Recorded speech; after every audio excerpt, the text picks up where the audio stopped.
Today is January 24th, 2011, and this recording is taking place at my neighbor's house. This is Zach, and I am interviewing Betty Smith, who was born on April 19th, 1929.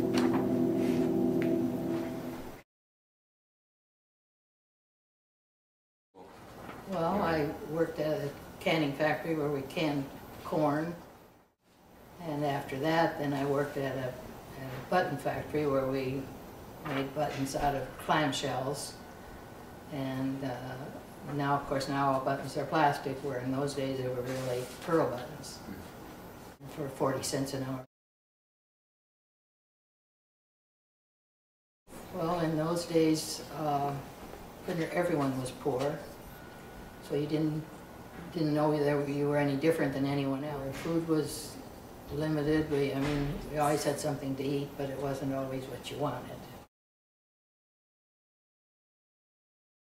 Well, the only one I really knew, and that was my father. He was drafted when the war was about over. He was in the Navy. He was stationed in Farragut, Idaho, and from there San Diego, California. Drove an ambulance back and forth from the ships that brought in wounded servicemen.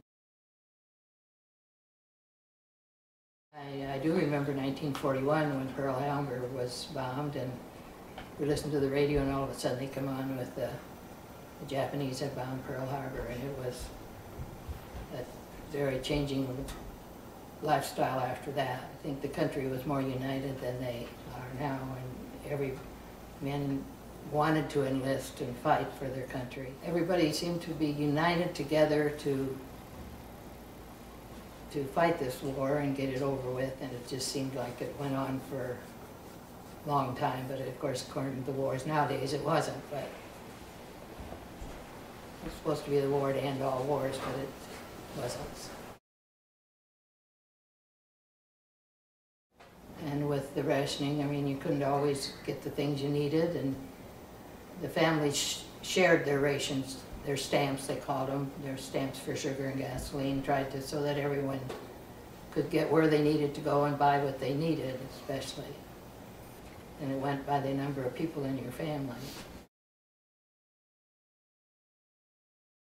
Well, when they came back, of course, in those days they gave, like they called it mustering out pay, and they got $100. After the war, then, is when things really boomed in the country. There was jobs, and people did get back to work, and of course, for a while you couldn't buy a car. You had to get your name on a list to buy a car. Put a lot of people to work in that type of thing.